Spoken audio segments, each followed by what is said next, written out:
Nous allons parler d'une grande figure de la résistance en France, mais qui fait partie de notre patrimoine collectif. Nous allons le faire en évoquant à la fois ce qu'elle a laissé comme trace dans l'histoire et puis ce qu'il faut encore en réveiller. C'est-à-dire que nous allons, sur base d'un grand réseau, le réseau dit du Musée de l'Homme à Paris, parler de la figure d'Yvonne Hodon, qu'on voit restituée en quelque sorte aujourd'hui par les éditions Alia dans ce livre sur les camps de déportés, qui est augmenté d'ailleurs de toute une série d'autres documents. Avec nous, l'éditrice à l'origine de cette publication. Bonsoir Danielle Laurent. Bonsoir. C'est une figure marquante et pourtant on a le sentiment que c'est une figure oubliée. Oui, absolument. Elle a été un petit peu éclipsée par les hommes, d'une certaine manière, puisque Boris Wilde et Anatole Levitsky, qui faisaient partie du même réseau, ont été plus connus, mais aussi tout simplement parce qu'ils ont connu aussi une fin plus tragique qu'elle, puisqu'ils ont été fusillés en raison de toutes les opérations de résistance qu'ils ont menées, d'activités de résistance. Donc ils ont été condamnés pour crime jugé grave, qui était le crime d'espionnage. Et Yvonne Hodon était vraiment à leur côté dans cette démarche. Au début, c'est vraiment le trio de tête de ce réseau de résistance qui est un des tout premiers réseaux de résistance, puisqu'ils commencent leur activité quasi immédiatement après l'armistice, en fait, donc en juin 1940, en fait. Elle est bibliothécaire, en fait. Exactement. Elle est donc la bibliothécaire du Musée de l'Homme. Elle a été recrutée en 1929. Donc, le Musée de l'Homme, c'est vraiment la collection d'anthropologie du Muséum d'histoire naturelle, qui était un haut lieu de la recherche. Donc, elle s'occupait de la bibliothèque. Elle avait été mandatée, puisqu'elle avait donc une formation de bibliothécaire. Elle avait été formée notamment aux États-Unis. À la fois, elle fait des études en Allemagne, ce qui aura une importance pour la suite, mais aussi aux États-Unis, qui aura aussi une importance pour faire des liens avec les États-Unis au moment de l'activité de résistance.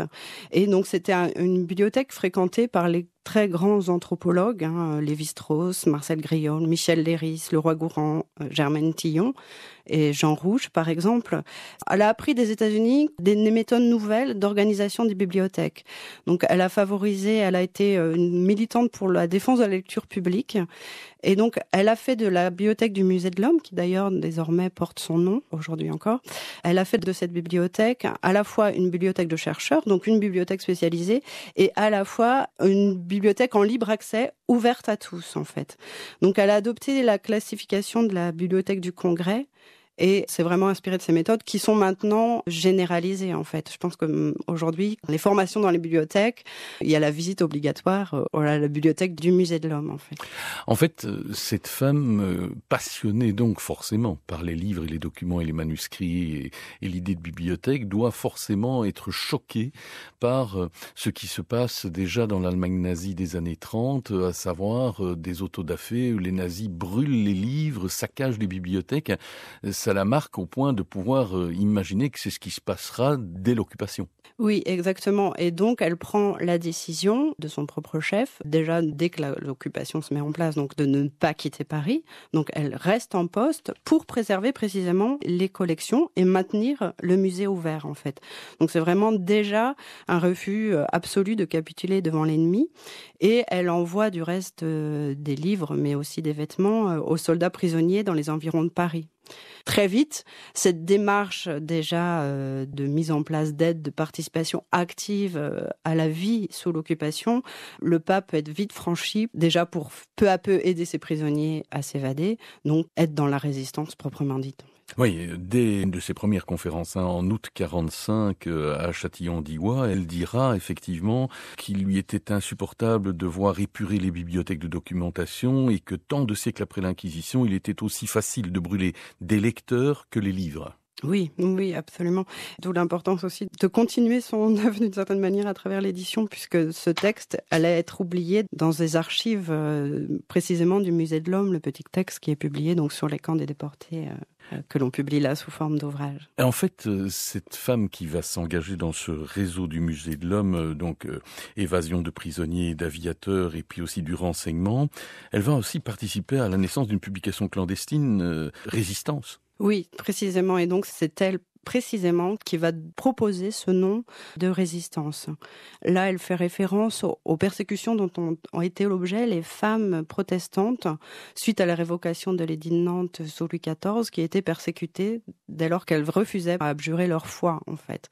Elles étaient enfermées notamment dans la tour de Constance à Aigues-Mortes, dans le Gard, et une de ces femmes avait écrit sur la margelle de leur cellule « Résister ».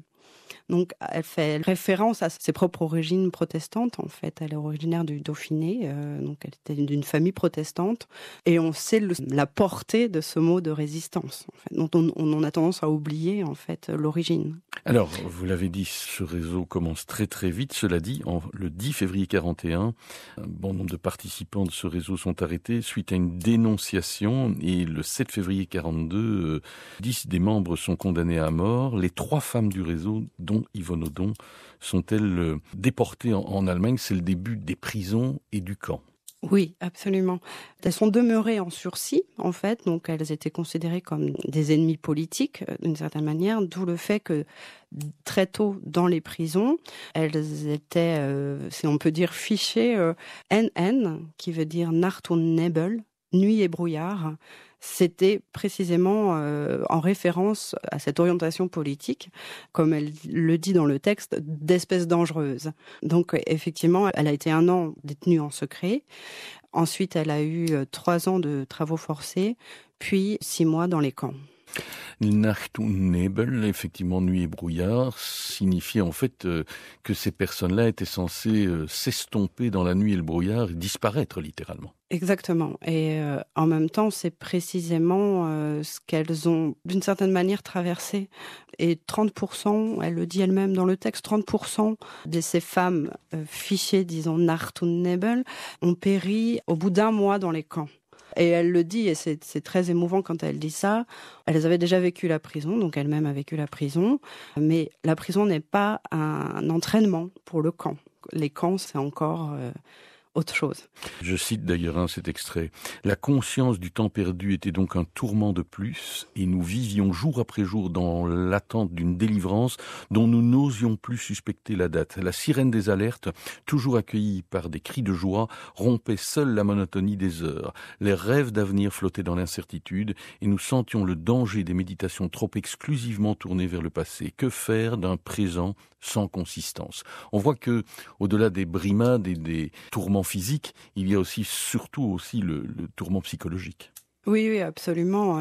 D'ailleurs, il y a un autre moment dans le texte, elle retrouve une femme à l'hôpital de Laennec, exactement, et elle demande des nouvelles des camarades et elle dit « nous sommes toutes mortes », donc elle-même aussi qui était pourtant survivante.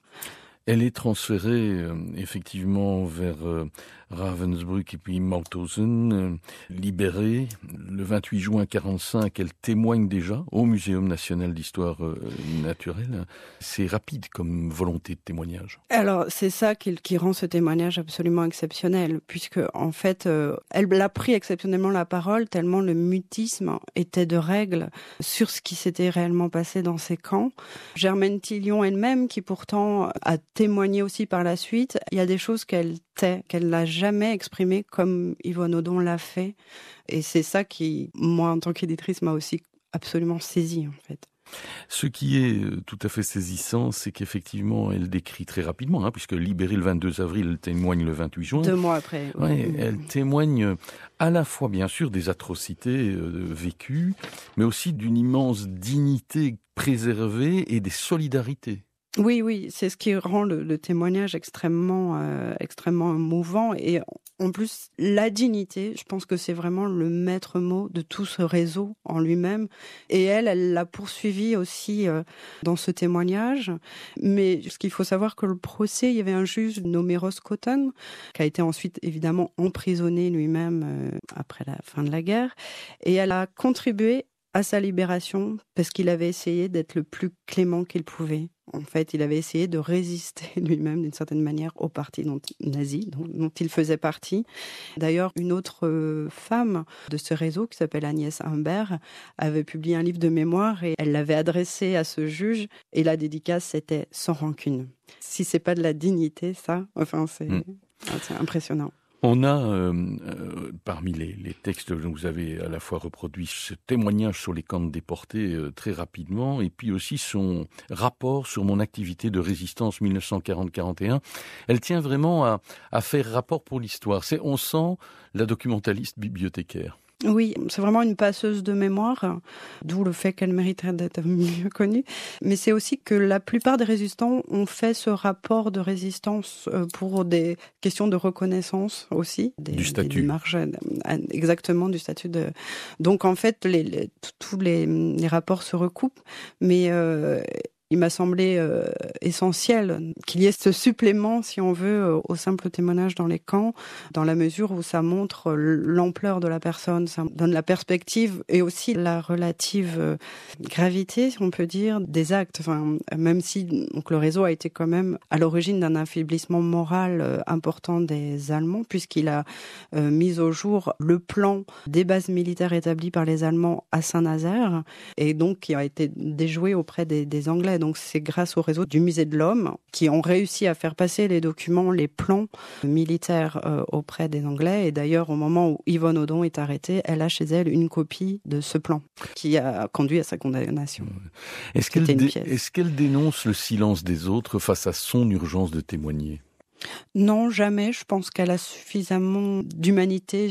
Je pense qu'elle comprend le silence. Vous parlez d'une comète dans l'obscurité. C'est votre texte flamboyant, Daniel Laurent, dans cette republication. Cette comète dans l'obscurité, qu'est-ce qu'elle nous dit de manière intemporelle, précisément de la résistance de personnes qui n'étaient pas a priori appelées à devoir le faire ? Ne pas avouer la défaite, la résistance dans le brouillard, c'est ne pas reconnaître la défaite et aller jusqu'au bout. Et des personnalités comme Boris Wilde ont montré une dignité incroyable jusqu'au moment où ils allaient être fusillés, en fait. Et donc c'est ça aussi la marque d'espoir, en fait, cette comète dans l'obscurité. Merci pour ce témoignage et cette restitution de cette figure occultée, Yvonne Audon, qui témoigne sur les camps de déportés et aussi sur la résistance, bien sûr, dans son rapport. Merci, c'est aux éditions Alia. Merci à vous, Daniel Laurent. Merci à vous.